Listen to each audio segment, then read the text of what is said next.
Hi, I'm Tom Campbell from Cultaholic.com, joined by the Mr. Mustopheles of Internet He's Wrestling. done that one. He's done that one. Have It's a double dipper. He's repeating himself. What bell end? Unsubscribe. Please don't unsubscribe.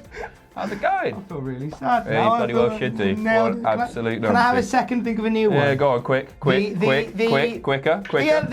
Genie and the Lamb of Internet Wrestling. Awful. The Will Smith one as well. A returning tag team has been drafted to Monday Night Raw. We have an injury update on Sasha Banks. And some big matches set for SmackDown tonight. We'll get into them in a second. Draft news, plenty of draft shenanigans. Oh, somebody should shut the bloody door. Everyone's making that joke. I'll add my name to the list. You've had a sleep, haven't you? Oh, I'm feeling good today, Tom. I'm in a great mood. I can always tell when you've had a sleep. The WWE draft rolls on, and we have a new tag team with a home, Adam Pacitti. That is correct. It was announced late last night that the returning AOP are going to be heading to Raw, which I'm very excited about because it's one step closer to the match that I desperately want to see, which is the new Raw Tag Team Champions, the Viking Raiders, taking on the AOP. Yes, please. The big beefy boys, big that is. barrels going like that, rolling all over the place. Hey! It's going to be fantastic. Who wins that? I was thinking about this all the way to work today because there's no right answer, is there? Because you've got Viking Raiders undefeated. They're the tag champs. AOP, they're returning. They never had a proper go of it on the main roster. Obviously, injury was an issue, but even when they were there... Yeah.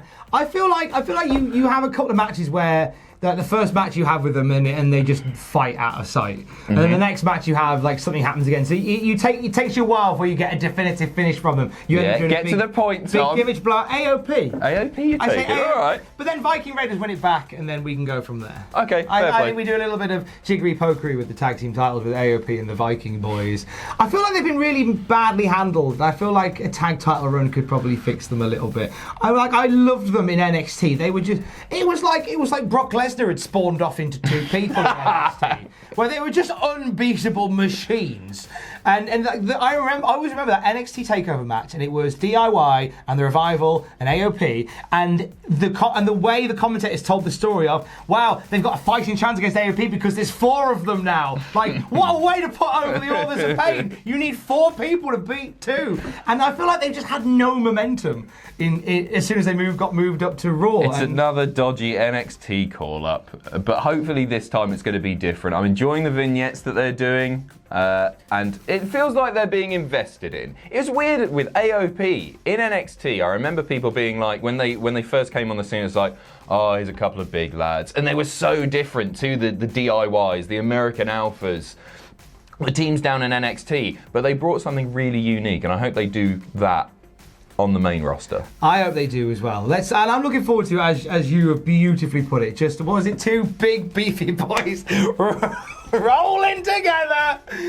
Oh, the Bish is back in the Cultaholic news. There we have a little bit more detail on his sudden and awkward disappearance from WWE, Adam Pacitti. That's right, as reported in this morning's Wrestling Observer newsletter, Meltzer has spoken with a WWE official who had the following to say, and this is a pretty damning quote. It's not a very pleasant thing at all. Not a nice reading at all. Poor Bish. Eric had absolutely no vision, and once we were headed into Fox, everything was falling through the cracks. He messed up multiple times with Fox. Eric also had no stamina for the rigors of the job. I mean, exec producer role, it's a young man's game. He's getting on a bit. I'm not saying that he doesn't know. He's got a wealth of experience in both wrestling and television production, but I don't know. Obviously, things weren't right. It really is a young man's game when you consider like that young whippersnapper Vince McMahon at the top of the Exception to the rule there. He genuinely is, because the one thing that came up... crap now.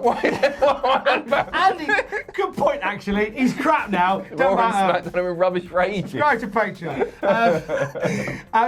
But regardless of the crapness of the Vinceness, the production meetings he has are legendary, because they'll start quite late in the evening. They could go on to like 3, 4 a.m. sometimes. I seem to recall a producer at WWE. I have a feeling it might have been possibly Bruce Pritchard. I might be very wrong. They talked on a podcast about these legendary conference calls that Vince McMahon has overnight, and there was one who would just pick up the phone, put the phone on the hook, off the hook, so it was said that so and so is in the call, and he'd just go to bed.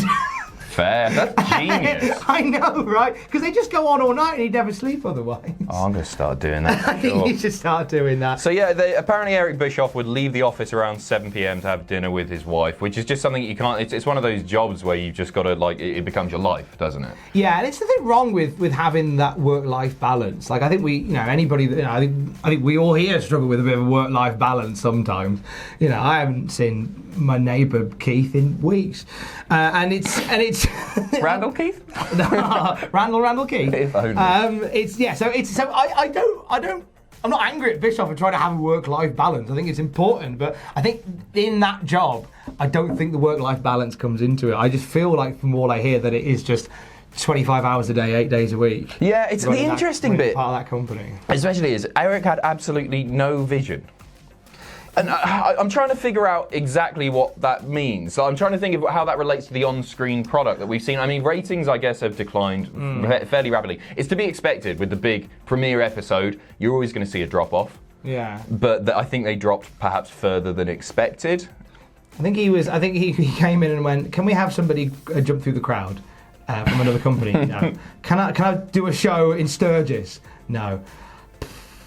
I'm off to catering, lads, in a bit. I think that his time in the wrestling world his high point was late 90s, and think of how the world has changed since the late 90s. Like even the anniversary of smartphones and things like that, you have to think so differently now when you're putting on a wrestling product. Agreed. You're up against so much more than just the other wrestling show. A wrestling show is up against Facebook. It's up against YouTube. Hi there, thanks, like and subscribe. You're up against Twitter. You're up against anything that can draw your attention away from the wrestling. And if Bischoff isn't in that mindset, then he's not the right guy for the job. At the same, a young chicken like Bruce Pritchard. Well, this is the thing. This is what I'm really sort of frustrated with in WWE is we've got a lot of old timers. They've got so much experience, as I say, but I'm not sure they understand their audience anymore. Triple H seems to get it. He's a bit younger than the others, but like, when you've got a 70-something-year-old man heading up the shows and overseeing all of the creative for them, how does he know what young people want? And this is the problem. WWE is struggling to acquire new, younger viewers to create the next generation of wrestling fans. I'm not sure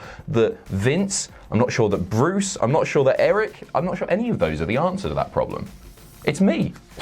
Adam Pacitti. That's right. For WWE Creative. Adam.Pacitti at cultaholic.com. Vince, don't know why I'm doing a phone call. Vince, he spent his last £500 on this YouTube video to tell you to hire him. Boss time is back on. Fret not. Sasha Banks is all right, Adam. Yeah, that's pretty much the story. Woo! Next story.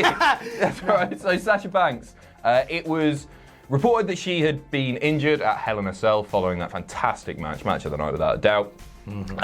With Becky Lynch. However, good news. Sasha Banks is back to working house shows as of this week, so it looks like she will be returning to our screens sooner rather than later. She's due to be on SmackDown tonight. There you go. There you go. Give her some love from me when you see her. Also on SmackDown tonight, some rather big matches for this evening's shenanigans. A six-pack challenge. Shades of Unforgiven 1999. Nice. Thank you. We were talking about that in the office yesterday. We're doing a watch-along. Unforgiven 99 on the Cultaholic podcast stream in a couple of weeks' time. Get on that. Subscribe to the podcast. Thank you very much. But this is to determine a number one contender for Bayley's SmackDown Women's Championship. Nikki Cross, Carmella, Lacey Evans, Mandy Rose, Sonya Deville, and Dana Brooke. Who you got there? I reckon Nikki Cross. I'd like to see Nikki have a crack at Bayley. I think it's going to be, Nikki or Lacey. But the one that I want to win this is Dana Brooke, because I think she's bloody underrated. I think she's a workhorse. The main event of main event. There you go. What a champion. What else have we got tonight? We have also got an 8-man tag match, which is The New Day, Big E and Xavier from The New Day, teaming with Heavy Machinery to take on The Revival, Ziggler and Rude. I believe WWE on WWE.com, an exclusive video, already starting to tease a sort of bit of a breakup with Ziggler and Rude. Oh, I thought you said New Day then. No, goodness me. No. Could you imagine? On a WWE.com exclusive. That'd be a bit rubbish, wouldn't it? But it's a shame. Like Ziggler and Rude, you haven't called them Rudolph yet, and Christmas is around the corner. There's money. You're leaving money on the table, Vince. There is one person that would buy that t-shirt, and that person is you, Thomas. Me, baby! I'm getting that Rudolph t-shirt and Barry 316. And finally, the Intercontinental Championship is on the line. Shinsuke Nakamura defending against one big dog, Roman Reigns. Not Roman Reigns, just a big dog. They found a Rottweiler outside. It's the one that bit him all those years ago. Do you remember that? At the Kennel from Hell match at Unforgiven 1999. There you go. Why are we going from the booking sheet of Unforgiven 1999? I have no idea. Who you got there? I have a feeling. Oh God, I think it might be Rome. Big Row. I would be sad in some ways because I really I enjoyed that. I've also enjoyed Shinsuke's title run and its early days. Yeah, and fingers crossed that he'll hold it for a little bit longer. However, I can see why they would want to put the IC strap on Roman, establish him as a champion in the early days of SmackDown on Fox, so all the new viewers recognise that he's championship material, basically. And also, you have now got the small matter of a champion absentee, in the sense that Brock Lesnar is now your WWE champion. Fair point. So you ain't going to see a champion on that show very often, so let's put the belt on a guy who's going to be there every week. You make your own problems, WWE. I mean, you actually make your own problems. Shinsuke's there every week. Shinsuke... Unless he's surfing. But he ain't the big dog! No, he's certainly not. He ain't the big dog! He's certainly not. This is a feud that started on Twitter. That's all right. Great feuds do. Like that one I had with my neighbour Keith that time. Sami Zayn went on Twitter and he was angry that himself and Nakamura-san had been drafted behind Roman Reigns. Like, Roman got the bigger pick in the draft. I'm glad that somebody is taking this draft very seriously. Rey Mysterio couldn't give a toss. He was like the last one, wasn't he? Rey ain't asked, mate. Reigns responded to Nakamura's tweet saying, "Don't concern yourself with the big D, Sammy." What? Are we done with phrasing? But if you and Shin want to go from third round to face number one, you know where to find me. And bring the hashtag IC title with you. Hashtag big dog. Hashtag big deal. Hashtag SmackDown. All trending worldwide right now. My issue with that is the Shin, because that takes me back to Michael Cole. So it's Shin, the artist, and all that Shin is the part of the leg that isn't good enough to be the knee. Like, Shin's what you kick if you just have a disagreement with somebody or you want to annoy somebody. You kick the shin. Your neighbour Keith, for example. I would kick my neighbour Keith in the shin so hard for that time he stole my milk. Who would you kick in the shin? Would it be Keith? Would it be a big dog? Let us know in the comments. Don't kick a big dog, Ellis. RSPCA, I'll be round in a heartbeat. Thanks for watching. Let us know what you think in the comments down below. You can follow us on Twitter at Cultaholic. You can find us on Facebook at facebook.com/Cultaholic. If you enjoy what we do here at Cultaholic, you can pledge to us on Patreon. That's patreon.com/Cultaholic. And most importantly, don't forget to hit subscribe and join us.